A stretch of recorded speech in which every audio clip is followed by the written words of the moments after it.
And here we go. On this Monday evening in the city, it is the 29th day, I believe, of April. We are wrapping up April. This year is just absolutely flying by. April is about done. We'll be in May in the next few days. But for now, it's 6 o'clock. And, of course, each and every Monday evening at 6 p.m., you can experience Real Talk Memphis, which is where you're at right now. Glad to have you with us. Glad to be here. I am your humble host, Chip Washington, along with my crew, my gang, my folk. Everybody's here, Nicole and Lola and Bryn, and we're all happy to be here, be with you on a beautiful Monday evening in the city. We had some rain earlier today. Looks like it might be gone for the evening, and we'll keep our fingers crossed anyway, but the sun is out down here at the Crosstown Concourse. Glad you are in the house. Please stick around for the next hour. We, of course, have a little broadcast we do each and every Monday, and we're always happy to have you along for the ride. Now, there are many ways you can get this fine piece of radio broadcasting. Way number one, of course, is live and local on the radio. Right now, we are on 91.7. That is WYXR on your FM dial. You can also catch us on the WYXR app. We are on the TuneIn app. And we are live streaming this evening on Facebook Live. If you'd like to take a peek, we are doing that. And, of course, when the show posts the next day or so, you can find us on YouTube. And as we are a podcast, yes, we are, you can catch us wherever it is you get your podcast. All right, very good. Everybody, all hearts and minds clear as I'm adjusting my phone as I volume up and confusing myself. But anyway, glad to have you all out there. I think we have a good show for you tonight, and we look forward to our guests as we always do. Councilwoman Yolanda Cooper Sutton will be joining us in just a few minutes, as a matter of fact. She is one of the newly elected body of council folks, and I will tell you this. She is a woman who is serious about what she does. She is serious about her position. She is serious about what she does. And she is serious about her obligation to the people of the city of Memphis. And she's going to be here to talk to us about a few things that are happening. Of course, the city council is preparing. This is budget season. And, of course, last week, the mayor announced a 75% proposed property tax increase. And we'll talk with her about that and a few other things as well. A little bit later on, we're going to be talking with Britney Thornton. Britney is a county commissioner, and of course, the county is preparing for budget season as well. I wanted to talk with Britney about some of the things happening, in the county commission world, and her focus on Orange Mound. This is an area that she is from, and cares a great deal about. And I wanted to talk with her about some of the incidents that have been happening over there, and more importantly, how people are healing and recovering from all of that. And a bit later on in the broadcast, in the second half hour, we will have State Representative Jesse Chism joining us. He hadn't been on the show in a while. The legislative session in Nashville just ended late last week. So we wanted to grab him to talk to him about this session just ended, and some of the crazy legislation that was passed and signed into law by the governor. Not his words, my words. So I wanted to get his take on it. You know, he's a Democrat in a mostly Republican, super Republican majority House. And, of course, some of the legislative issues that were passed and signed into law are in direct conflict with what is going down here in Memphis and Shelby County. So we look to have a conversation with him a little bit later on in the broadcast as well. All right. Well, as we always do this time of the broadcast, we celebrate you. Birthdays on this last week of April, of course, if you had a birthday over the weekend or today or this week, in particular today, a busy day on the birthday front. This time of the broadcast is for you. This is when we shout you out to the entire country. Let everybody know it is your special day. We can't do that until we say, hit it, Bryn. Happy birthday! A lot of birthdays to get to today, so let's do it. Happy birthday is going out to my friend, Shanika Wall celebrating her birthday today. Happy birthday, Shanika. As well as Charles Monger celebrating his birthday today. Happy birthday to another friend of mine, Sherry Neely, celebrating today. As is Kenneth German. He's celebrating his birthday today. Kenneth German. Candace Johnson, happy birthday to you. Happy birthday, Eddie Chambers. Happy birthday, Paul Jackson. Longtime friend and classmate of mine. Way back in high school. Victor Chico Taylor celebrating a birthday today. As is Kedra Keeks Coleman. Teresa Jones, happy birthday to you. Happy birthday, Denise Lewis. Alton Hype Dog Halmore, a great, one-time great radio personality back in Jackson, Mississippi. He used to do it. He used to do the doggone thing back in the day. Happy birthday, AP. And to my boy, Jermaine Black, photojournalist extraordinaire. We worked together at Channel 5. So, I know a lot of these folks today. And Lola, ladies and gentlemen, has stepped up to the mic. Lola. Happy birthday to KJ. That is Miss Kendra Jones. Happy birthday, girl. Happy birthday, Kendra Jones. Ladies and gentlemen, all of you having a birthday today, all of us here at Real Talk Memphis want to say congratulations. Happy birthday. We hope today has been filled with fun and laughter. And we hope to be around next year to celebrate your next trip around the sun. Thank you, Bryn.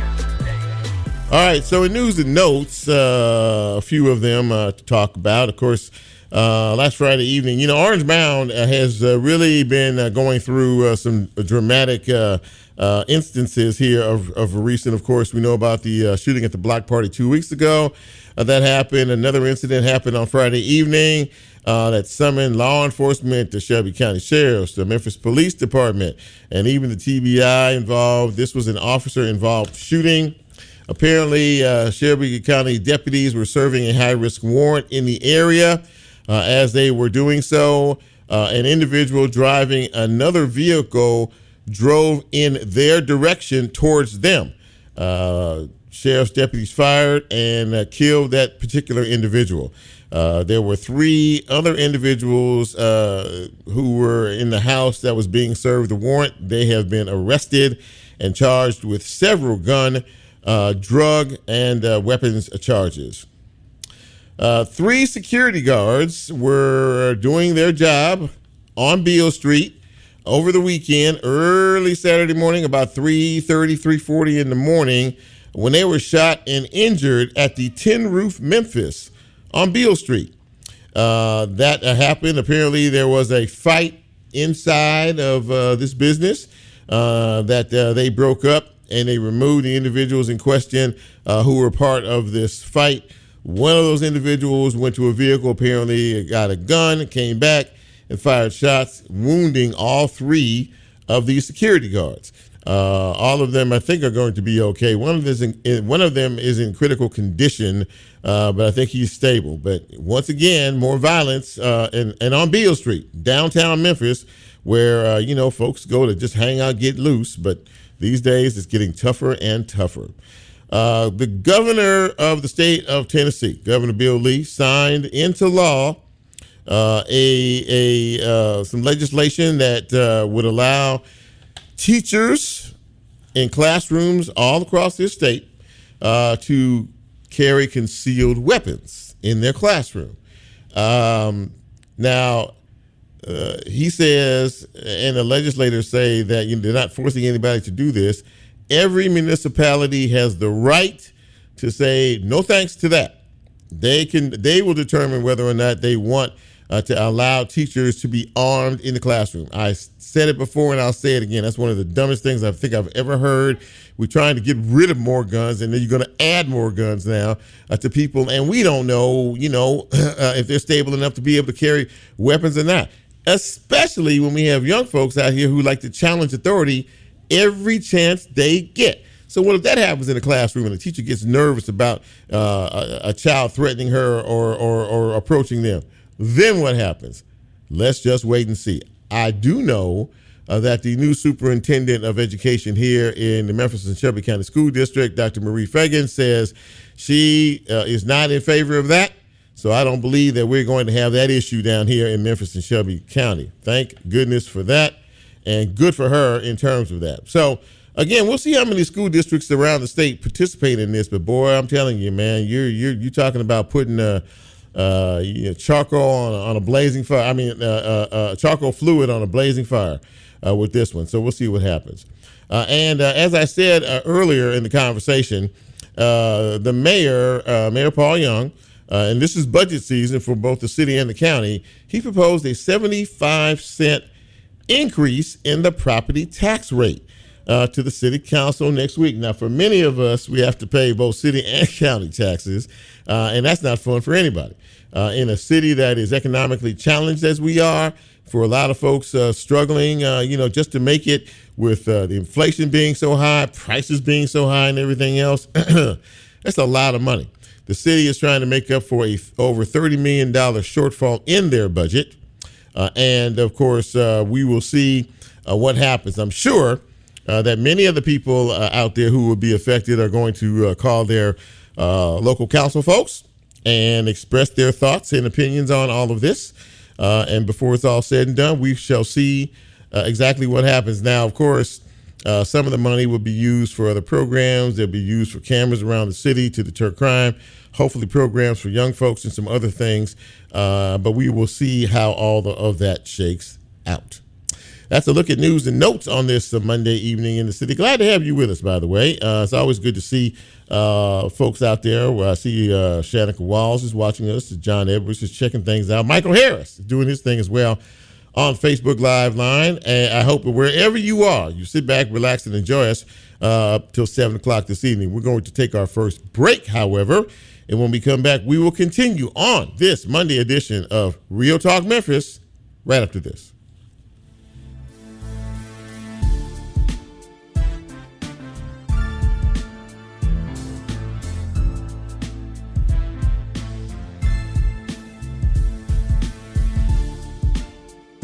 If you like Real Talk, here's a way you can get involved. Do you have a show topic idea or suggestion? Want to be considered a guest or have a guest idea? Then send Chip a message on his Real Talk show page and you can be a part of the Real Talk experience. So as he always says, go out and tell somebody. We'll be right back.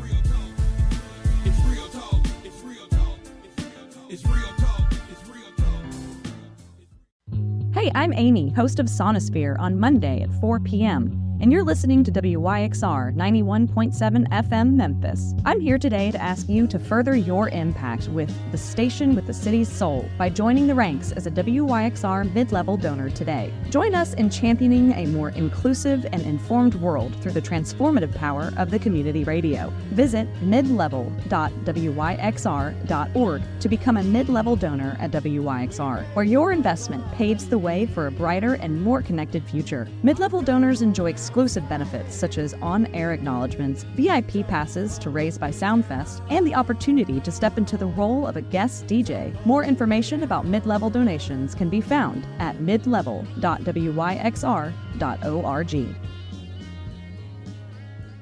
Support for WYXR comes from Rootstock Wine Merchants. Located at 644 Madison in the Edge District, Rootstock is committed to bringing Memphis wines from small, independent producers with minimal intervention. More information on Rootstock's full selection of wine, beer, and spirits and online ordering available at rootstockmemphis.com.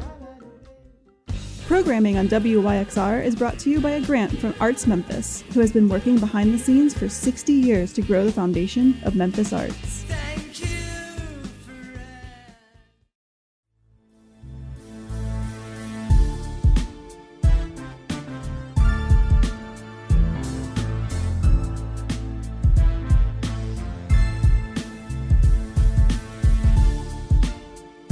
Get Real Talk on the TuneIn mobile app under WYXR, and he's now streaming live on Facebook. And you can also catch a rebroadcast on YouTube. Just put WYXR in the search box and hit subscribe. Now back to more Real Talk with Chip Washington.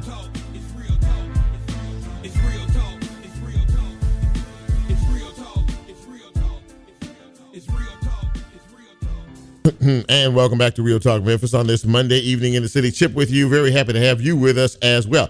And very happy to have my first guest tonight. She is a dynamic new member of the Memphis City Council. And let me tell you something. If you have never spoken with her, if you have never talked with her, the one word I can use to describe her is passionate. She does not play. She ran for this position to do some good in our city, and I'm so happy to have her on the show. Please welcome, of course, Councilwoman Yolanda Cooper Sutton. And Councilwoman, it is great to see you, my friend. How are you tonight? I'm doing absolutely amazing. Thank you for asking, and thank you for having me on the show. And how are you doing? I'm doing well. Thank you for asking as well, and glad to have you here. So. Let's jump into this. We're dealing with, obviously we have a lot of issues on our plate in terms of violence and the other things that are going on in our city. But more importantly, you all in the council are preparing, the city's preparing their budget. It's budget season. And one of the things that we do know is that the mayor last week in presenting the budget, one of the things that he talked about was proposing a 75-cent increase in the property taxes. And first and foremost, I wondered what your initial take is on all of that. Well, of course, this is my first budget season, so this is going to be very exciting, very intriguing. And I am listening very closely and attentively to the constituents here in Memphis. We are in a very critical place here in Memphis, and some critical decisions has to be made. And so we're going to look at this budget and really be very prayerful about it and listen to our constituents. But the most important is, how are we as the people of Memphis going to move this city forward? Yeah, and whatever it's going to take at this time. Yeah, so, he talked about the fact that there is about a $30 million deficit, in the city coffers right now, which part of this money would fund. He also talked about some additional things like some cameras, in the city and maybe some other programs. Just looking at it now, and I know that you're obviously in your phase of studying and seeing where everything lies. Do you think that he is in the right direction in terms of what he wants to do with the additional funding? Once they put back the $30 million, should he get what he asked for in terms of the property tax?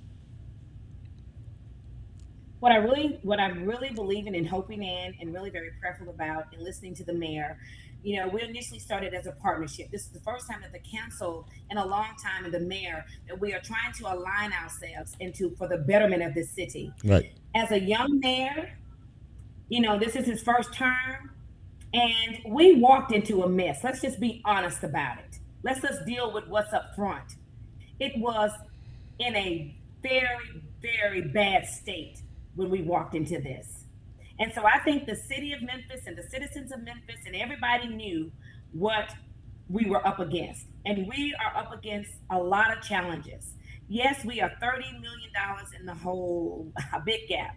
And then the total is a negative $53 million. Oh, wow. And so there is a lot of stuff. He said it on the budget. Right. If you watch the budget, if you watch the council meeting, he, to me, and I'm very grateful for the mayor, and I had a lot of young people they were very pleased with the presentation. It was self-explanatory. It was easy to digest. And if you had any questions, everything was there aligned for the first time in a long time. We had a presentation that easy and that accessible to understand to ordinary citizens like myself and the constituents here in Memphis. We're going to work this out, Chip. We're going to work it out. It's going to work out for the best for the city of Memphis. What in your short time on as a councilwoman, what have you seen to this point that are some of the things that bother you the most about where the city is right now, where our communities are headed? What bothers you the most? It really doesn't bother me. It's the truth. So I don't let much bother me. I just deal with truth and facts. There's never and has not been enough accountability in this city and enough oversight.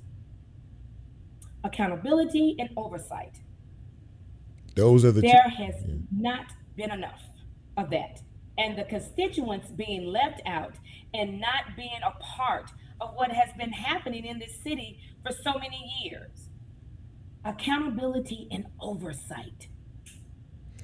Are we in a phase now with the current city council that I know you want to address it, and I know you're going to address it, but do your colleagues feel the same way about the fact that there really hasn't been much, as you say, accountability and oversight previous to your taking the seat? Yes. Yes, and if you go back and just review and watch some of the council meetings, you will see a different take and a different approach on how we are appointing, the questions that are being asked, and how the citizens and the constituents are more involved, how we are really dealing with what's real, what's up front. It's hard, but we got to deal with it. Mm-hmm. And there's an old saying there's a cause and effect. Cause you this is the effect of what's going to happen. Yeah.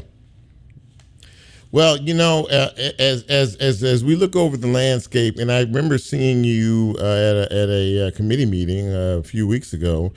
You say that a lot of us, we understand. Well, you as a body in particular, you as an individual in particular, you know what the problems are. We know that we have poverty. I think there was a presentation by the chamber that was made to you, and you basically let them know that in no uncertain terms that we understand the challenges our city faces. We understand the economic challenges. We understand the economic disparities. We understand the poverty. We don't need to see a presentation. I think your line was, we need to stop talking about it and do something about it. That is correct. And you were very vehement in your comments. What got you so fired up about that? I'm just curious. That's what I was so fired up. I've been in this city for almost 29 years, and I've watched over and over. I've listened. So I've kind of like been in the background, and everybody, where's she come from? Who is she? Where's she come from? Nobody knows who she is. Who is Yolanda Cooper Sutton? Well, I was a citizen, a constituent, a resident here in Memphis that have watched our people, the people that we elect, that supposedly should have been doing a great job representing us, making sure that we move the needle, we were moving forward instead of 20 years behind. I see the same people doing the same thing, talking the same crap, and nothing is happening. They go from position to position to position to position. It's like a recycle bin. And you do nothing. Mm-hmm. You just keep repeating the same thing over and over and over and over again. And it's just time out for it. We've had poor representation, but not on this watch. Not on my watch. I think one of the things that's very, very clear to people who know you and have seen you in action and have watched you so far is that you're going to get to the bottom of whatever the issues are. Do you see, in terms of the criminal activity in our city now, which is really crippling so many of us now in our city, and I heard somebody say to me not too long ago, they felt like the city was on fire. A lot of our young folks are, going down the wrong path. There's a lot of misdirection, a lot of kids missing school, a lot of other intangibles going on with this. As you look at all of this up close and personal, Councilwoman, what are some of the fixes you would like to see as we move forward? Some of the fixes that first need to be seen, and I'd like to see, it's just what it is. Parents, be responsible for your children. I wasn't there when you laid and played and got them, and now you want the whole city and everybody else to help you try to take care of them. Yes, there's a responsibility, but you are responsible for your children. You were not going to deal with me or any of my siblings without my parents. You understand? Yes, ma'am. And they had less than what these children got now. that seems to be the clarion call as far as I'm concerned these days. The legislature in Nashville passed a law that the governor signed allowing teachers to have guns in the classroom. If the district decided to do it. I said earlier that the superintendent of education here is not going to allow that. But what is your take on that? I thought we were trying to do something to control guns and the gun violence instead of putting more guns in people's hands. I just wanted to kind of get your thought about that. I think that was the most idiotic thing that anyone could do. To put guns in teachers' hands and to put them in our public schools, where most of, some of the killings and different things, we know Covington, what happened in Nashville. Right. And I totally concur, and I stand with what the superintendent said and everyone else is saying.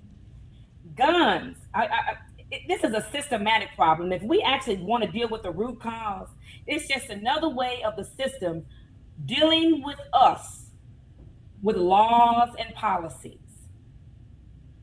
With laws and policies. That's just another way of dealing with it, Chip. And if we be honest with each other, it's a system problem. Yeah. We know the root cause. It's a system problem. Some of these things have been deliberately done to us. To us. If it wasn't crack, everything. Crack didn't kill us, and now they're putting guns in our babies' hands. But there are laws. You have to be 18 years old. So we don't have boats. We don't have planes. We don't have any of those things to get these guns over here in the city like that. So where are they getting them from? Who's selling them to our children? It's a very good question. One of the things that we talk about, in reference to the guns, and you mentioned it. There seems to be a louder cry now in the community and with a lot of people talking about what you talked about a minute ago with some passion, which is the responsibility of parents.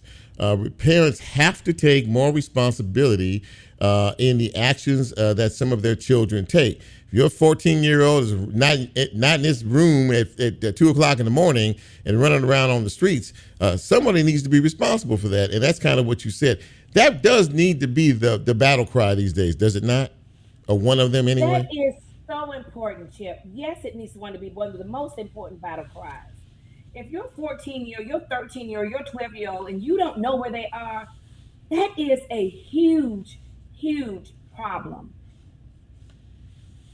Where is the parent? Where is the guardianship? Where is the guardian? Who is responsible for these babies? They're children. Come on now, Chip. We've been children before. Come on now. Come on. Let's be real. Yeah, absolutely that. Well, listen, I really, I wanted to get you back on the show because you're one of the most honest, forthright, genuine people that I've ever known in a position that carries a lot of weight, and it also carries a lot of heat too. So I would look forward to seeing what happens down the road, how we work on some of the problems that we have in the city. But one thing I do know about you is that you are a hopeful optimist. You are an eternal optimist. You have said that our city, the best of our city is yet to come. Am I correct in that? That is correct. That is correct. And anytime you work hard for anything you work hard for the best, there are going to be some growing pains. You understand what I'm saying? I do. There's going to be some growing pains with anything that you work hard for, that you want to see the betterment for. A couple things: oversight, accountability. Because you did that, there's an effect. Equity and opportunity. We deserve that here in Memphis. We deserve those things. We deserve those things. My other brothers and sisters, my other colored brothers and sisters, you don't hardly ever see them. You hardly ever really see them. So my thing is, what's their secret? Tell us what's going on over there so we can get it right over here.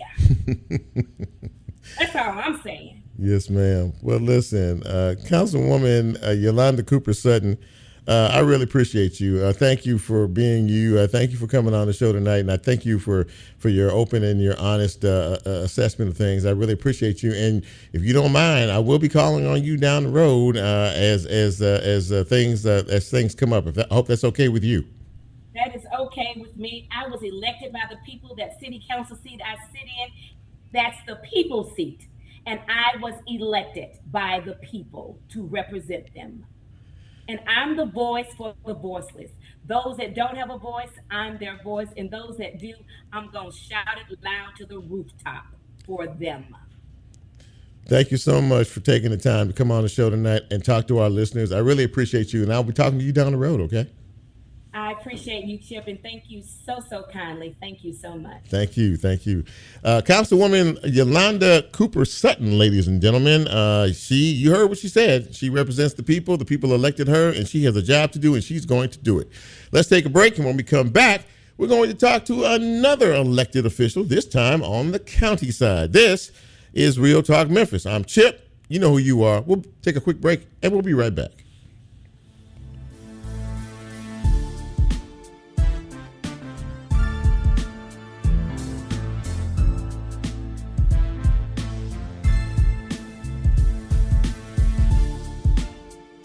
If you like Real Talk, here's a way you can get involved. Do you have a show topic idea or suggestion? Want to be considered a guest or have a guest idea? Then send Chip a message on his Real Talk show page and you can be a part of the Real Talk experience. So as he always says, go out and tell somebody. We'll be right back.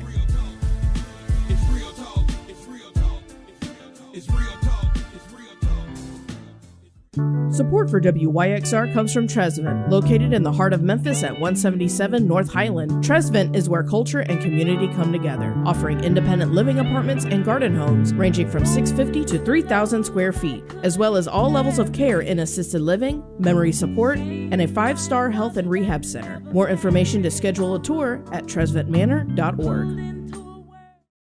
Support for WYXR, including our 2024 stereo sessions, comes from VIA Productions. Founded in 2003, VIA specializes in audience engagement, creating all types of video and audio content ranging from animation to documentaries. More information on how VIA can bring your brand story to life at viaproductions.co. Did you know you could donate your vehicle and support WYXR at the same time? We offer free pickup and it's tax deductible. Go to cars.wyxr.org to donate your car today.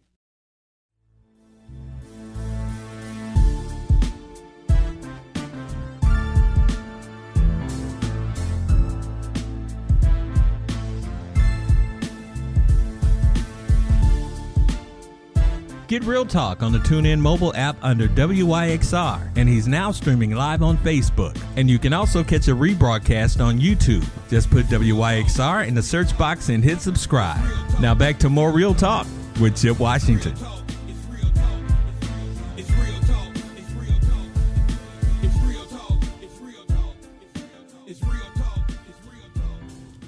And welcome back to Real Talk Memphis on this Monday evening. Chip with you. And I'm very happy to have my next guest with us. She has been on this broadcast. Excuse me, I'm dropping stuff here. She's been on the broadcast before, and I've always loved her thoughtfulness and her opinion. She is, if not the youngest, I think she is the youngest member of the current county commission. She is Britney Thornton. And Britney, it is good to see you, and I'm happy that you could join us this evening. How you doing tonight? Chip, always a pleasure. Thank you for extending this invitation. Look, thank you for being here. And of course, I wanted to talk with you because, obviously, anytime the community, the proud community of Orange Mound is mentioned, I think about you because I know how passionate you are about that community. And I remember seeing you online a couple of Saturdays ago talking about the incident that happened over at the park there. And I guess you were driving around, or you were somewhere in the neighborhood, and you were. I could just tell by the way you were talking about all of the police activity and all the folks running here and the cars going here and there. And this was a pretty serious situation. So when it was all said and done, I just kind of wanted to get your impressions on what happened and why it seems so difficult for us to get together, at a gathering that just seemed like a block party, folks hanging out. I don't know a whole lot about it, without something like this happening, and kind of what your impressions were as you were sort of in the midst of that evening. Yeah, that's a loaded question. I'll try. There's so many layers to it. So the video that you saw was me at my house, actually. So the incident that happened at the park was a couple of streets down from where I live. I'm a current resident in Orange Mound, and was just coming from the community center. We were celebrating our high school. It was actually school-age children. They were middle school, high school students that are a part of the basketball team there. So to see, really just like one age group and then that next age group up, if you look at the people who were impacted in the park, there were 19, 20, 21, 23. I think there was a 29-year-old. So you're talking about a different age bracket. And so, yeah, first of all, we're at the point where the gun laws has us talking about the loss of life at such a young age. And so I just always pause just to say, like, we're playing high stakes games here. Once a life is lost, it's not coming back. And so we, in a park in our community, had multiple young people get killed. And so we're in crisis mode. I always tell people that we have to pay attention to who we send up to the state and what's happening. Like when it comes down to it, like we need to involve ourselves with the affairs of the state, because the gun laws are definitely negatively impacting us as an urban county. And so there's no reason why, folks who are still developing should be able to have the weaponry that we saw from the images in the park. And so when you think about it, we got a number of people on the ground that are doing street intervention work. And recently I've been talking to them and just asking them about the people that they're working with. And one thing that stands out to me is that so many of the people that they are working with are housing insecure. You have young adults that are couch surfing, and that's why housing, literally in my office, it's housing, transit, and economic development are the top priorities for me as a commissioner. And I'm just reminded that if we do not support them in their most basic of needs, then, we won't be able to reach them. And so for me, it's just after that event, everyone was looking to me as an elected to want to talk about what are you going to do and what is being done. And I'm just like, this is a hard to reach group. People have to understand that these are not school-age children. It's easy for us to go and do an intervention at a school. It's hard to get an 18, 19, 20-year-old to come to a meeting, to convene them. They're not coming to your town hall meetings. They're not coming to your churches. They're not coming to more the conventional places. And so we're in a crucial place where we have to acknowledge some ugly truths, is that we cannot actually reach this group. And the people who can reach them, we need to teach them how to be a better influence. So it's a loaded topic, but I enjoy talking about this conversation because it's something I've been talking about for a while now. We can't continue to serve some and not all. And definitely this group has been overlooked for a while. You used the term a minute ago that caught my attention, couch hopping. A lot of these people are couch hopping and going from place to place, basically, is what you're saying, and with no permanent residence. We all have heard almost ad nauseum about the fact that we're all very aware that poverty is a big issue here in Memphis and Shelby County. That's one of the things that needs to be addressed. And you have been talking about this for a very long time. There is one thing I do know about the Orange Mound community. There's a tremendous amount of pride there. And especially from folks who have lived there, who were born there, who were raised there, who grew up there, and who still live there. Many of our seniors are proud residents of Orange Mound, and they have to be. And I've talked to many of them, and they have to be very disappointed and a bit dejected as to what seems to be a disconnect between the elders and this younger generation who seems to have a mindset all their own. Now, you're a young woman, but you obviously have a focus and you have a direction and you have a purpose. But what, in your estimation, is the disconnect between the older generation and some of the younger folks in that area? Yeah, this disconnect has been happening. To me, it really started with my generation. I'm 34, and I am the youngest woman elected to the Shelby County and currently the youngest commissioner. I'm the only Black millennial on my body. So I literally hold a space for a race and gender and age group. And so I feel, like a lone wolf at times crying out, trying to tell people, listen, our circumstances are very different. And what's interesting is, when I read headlines and I see youth that are committing crimes that are 13, 14, and 15, their parents are in my generation. So you have to think, like, if the parents of the school-age children are not able to teach certain things, how were they taught? And so it's really what we're talking about is classism in the Black community. I mean, I would love for us to just explicitly talk about how there are a tale of two experiences going on within the Black community. Poor Blacks are very different than middle class, upper middle class, affluent Blacks, right? Mm-hmm. And the agendas of both are not being met. And so you don't have a lot of people who are holding space for the poor Black issues. And so when you're talking about people who don't have the basic needs met, we're talking about people who don't have housing, people who don't have access to cars, people who are isolated into disinvested communities, people who are poorly nutritioned, people who are going into underenrolled and underperforming school. What type of outcome do we think is going to happen? Like, I'm just trying to figure out. We make it seem like the behavior is so much of a disappointment or a shock, but when you're in these environments, like, what else do you think is going to be produced? One of the times that I came on your show before, literally, I'm sure I was talking about, homeless intervention, and Yes. believe it or not, Yes. that shelter that we opened up 3 years ago, some of the same people that we housed 3 years ago are still on the streets. Wow. Still on the streets. Do you understand? Wow. So it's just like the poor Black neglect is just catching up with us. And I remember a while back ago, I saw this quote. It was like, the poor will eat the rich. And I just thought I was like, wow, what a shocking, jarring statement. But now you understand it, because it's just like the poor are just like, I literally have nothing else to do but fend for myself. Right. And that is the state that we're living in. And it's just so sad to be in government and see how that type of mentality is formed, because we continue to celebrate service to some and we do not create all-encompassing vision for all. Your government should be able to hold space to create a vision for everyone to be prosperous.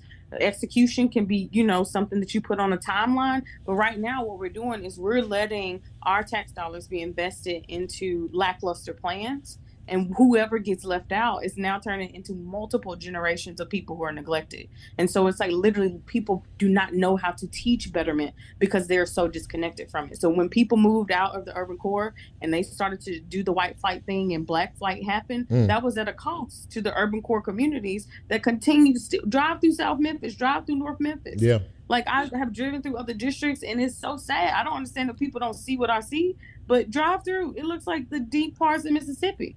So we cannot act like the people who are living there are going to have the same outcomes as us in our gated communities, or even in our organized communities where we have neighborhood associations supporting us. So that's just it. I think it's very natural what's happening now. It's very unfortunate. And if we want it to change, we're going to have to hold space for people who need support.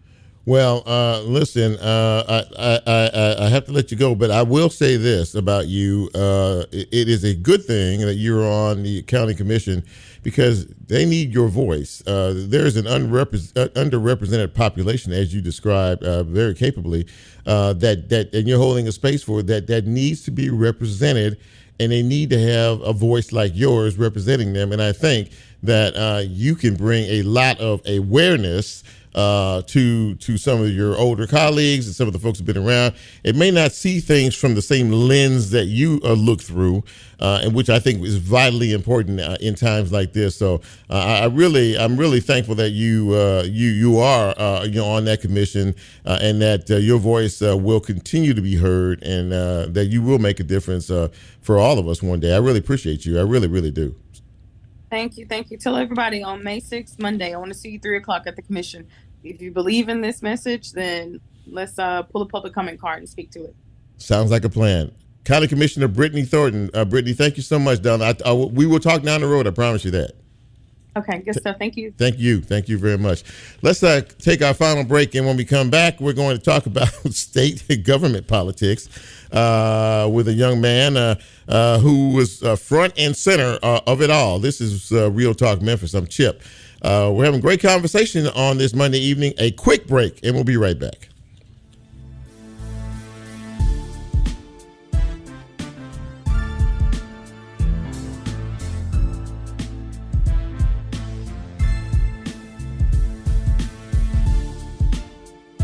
If you like Real Talk, here's a way you can get involved. Do you have a show topic idea or suggestion? Want to be considered a guest or have a guest idea? Then send Chip a message on his Real Talk show page and you can be a part of the Real Talk experience. So as he always says, go out and tell somebody. We'll be right back.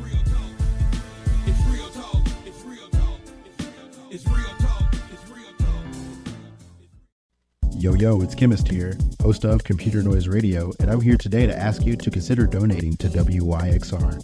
When you donate to WYXR, you're no longer merely a listener. You're a vital part of our WYXR community.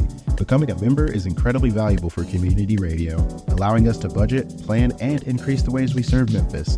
Join us in shaping the future of local radio now at wyxr.org/donate.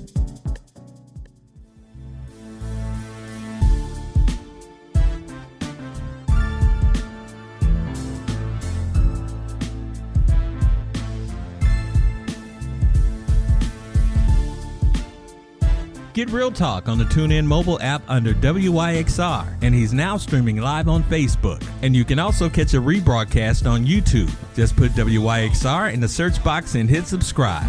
Now back to more Real Talk with Chip Washington.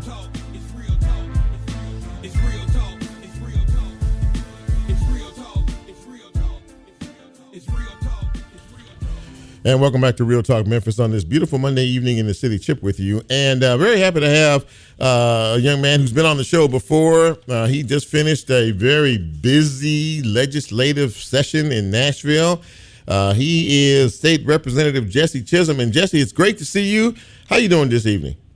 Hey man, it's better to be viewed. It better be seen than viewed. I'm glad to be here, man. I'm glad to have you here. So listen, right at the top, I've said this before, and I have no problem saying it to you because I know you fight for a different cause. But your Republican colleagues up there, some of the initiatives that have been passed, some of the laws that have been set and signed into law by the governor, are just absolutely so against.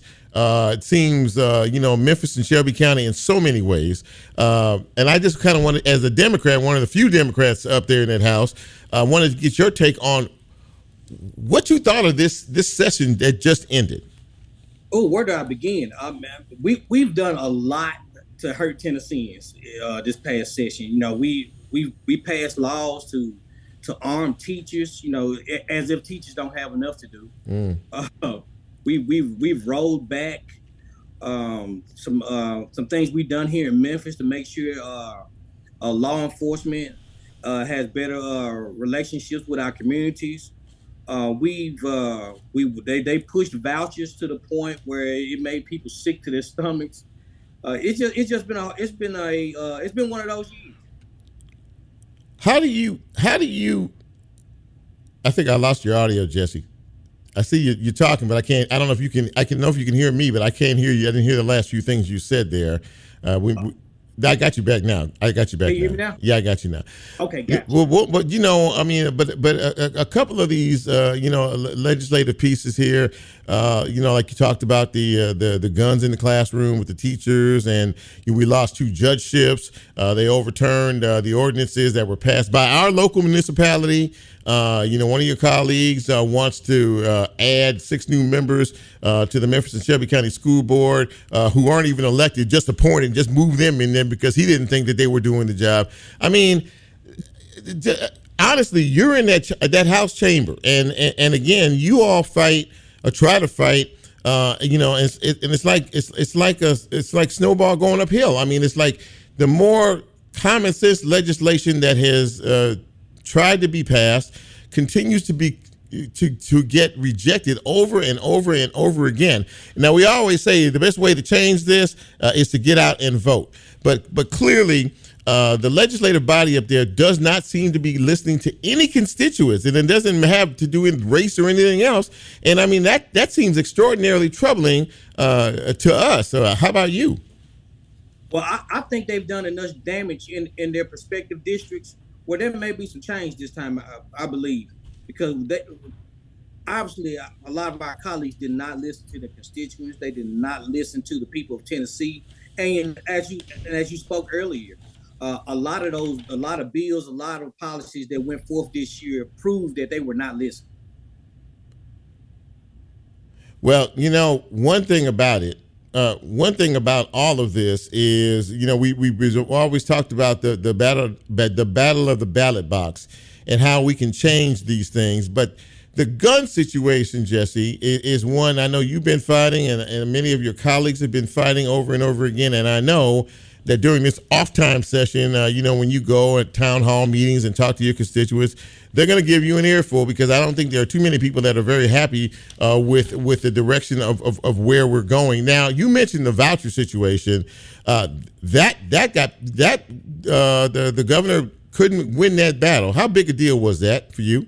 And that was a huge deal. Matter of fact, that was, even though as Democrats, even as Black Caucus members, we're in the minority of a minority, right? Right. But we were able to find people on the other side of the aisle that agreed with us enough to the point where we was able to kill that, because public education is really important. Our public schools have fought the good fight, have been on the front lines of educating our kids for such a long time, and it just would be a shame to dismantle everything that they've been doing.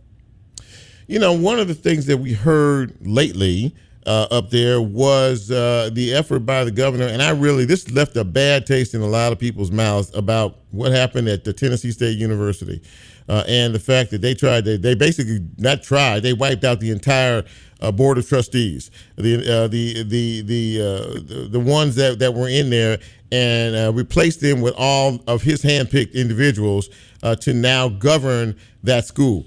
Granted, there were some financial issues and some other issues, some other problems that the school had. But on the back end of this, Jesse, we hear, and this comes from the federal government, that the state of Tennessee owes Tennessee State University almost $2 billion, for days gone by. And I just wonder, is there anything that can be done legislatively to try to fix that situation in terms of getting back some of the money that school is owed? But we're looking at everything at this point. We're looking at everything from pieces of legislation to lawsuits to reaching out to the federal government about it, because they mentioned some things that Tennessee could have done better, but to me, all of those things could have been fixed with dollars. Mm-hmm. And by the fact that the state has been holding their dollars for such a long time is just a shame. We have so many institutions that are well funded, that's able to do all the things that they envisioned for their students, for their faculty. But Tennessee State, they were sent into a boxing match with their hands tied behind their backs, and it's just a shame how it was done. And even with the board, I think there are some good people that have been picked on that board, but at the same time, we still wanted some people on that board who would know where the breadcrumbs were that led us to where we are now. Mm-hmm. And now we have that institutional knowledge that's not there anymore. And I'm interested to see how that goes. I'm hesitantly optimistic that things can get better, but Tennessee, the state of Tennessee, we have to fund our only Black land grant institution. And having said that, and I know a lot of your Democratic colleagues feel exactly the same way. As I look at the landscape of what happened, I'm sure that many of the Republican colleagues are very proud of this session. But clearly there is a diminishing and continues to be a diminishing attitude, and this is just my thought, about what happens down here in Memphis and Shelby County. And I use the word disconnect a lot in a lot of different circumstances, but there is no greater disconnect than what happens in the supermajority Republican state house in Nashville and what happens in Memphis and Shelby County. Now, you've been in the House now for some time, and as you look at this and as you talk to some of your colleagues on both sides of the aisle, where does this come from and what is it about? Well, the 6 years that I've been in the General Assembly, there's always been an air of Memphis versus everybody. Or better put, everyone versus Memphis. Right. Memphis is the soul of the state. We give the state its culture, its food, we give this state the thing that it should be proud of. Sure. And many of our colleagues from across the state, they focus on the things that Memphis struggle with, but there's so much greatness in Memphis. There's so many great people. There's so many great things to do in Memphis, and we have to do a better job of highlighting those things, because I get a little upset sometimes whenever someone wants to bring up something bad, they bring up my city. I don't like it because some of the struggles that Memphis has, that's not a Memphis thing. It's something that happens across the state. When some of my colleagues across the aisle, they mention Memphis, the first thing they follow up with is crime. And of course, there's some things we have to do as regards to crime, but crime happens all over this country. So we got to continue to fight them on this. We got to continue to make sure that Memphis is in a good light. Well, listen, my friend. I'm proud of the efforts that you guys fight. You guys fight hard up there, and I know it's a tough fight. But keep fighting. We need somebody to fight for our city. We need somebody to fight for our people. And maybe one day people will really understand the power of voting and how important that is. If you want to see substantial change, vote some of these rascals out and vote some folks in that actually care about what we care about. And push them to move forward. But listen, but thank you for taking the time to come on the show tonight. I appreciate you. I know it's been a tough session, and I know you're going to have a busy off session dealing with your constituents. But you're always welcome back on the show anytime, my friend. Thank you so much for taking the time. Well, thank you so much. I appreciate you. All right, my friend. Have a great night. Listen, ladies and gentlemen, that's going to put the wrap on this one. Great conversation. 3 elected officials tonight, and they all gave their interesting perspectives as Bryn plays us out. Thank you for being a part of this broadcast, as you always are. If you miss it live, you can always go back and catch it on my Facebook page. We live stream every week. This is a podcast, and if you're a podcaster, which many of you are, in the next couple of days, once it's posted, you can go wherever you get your podcast and hear this particular broadcast. Thank you for your support. Thank you for your encouragement. And keep doing that. And if we're doing a good job, please let other folks know about Real Talk Memphis. And if the Lord says so, we'll be back here next Monday night. Try to do it again just a little bit better. So for Bryn, for Nicole, and for Lola, I'm Chip. And we are out. See you next week. It's real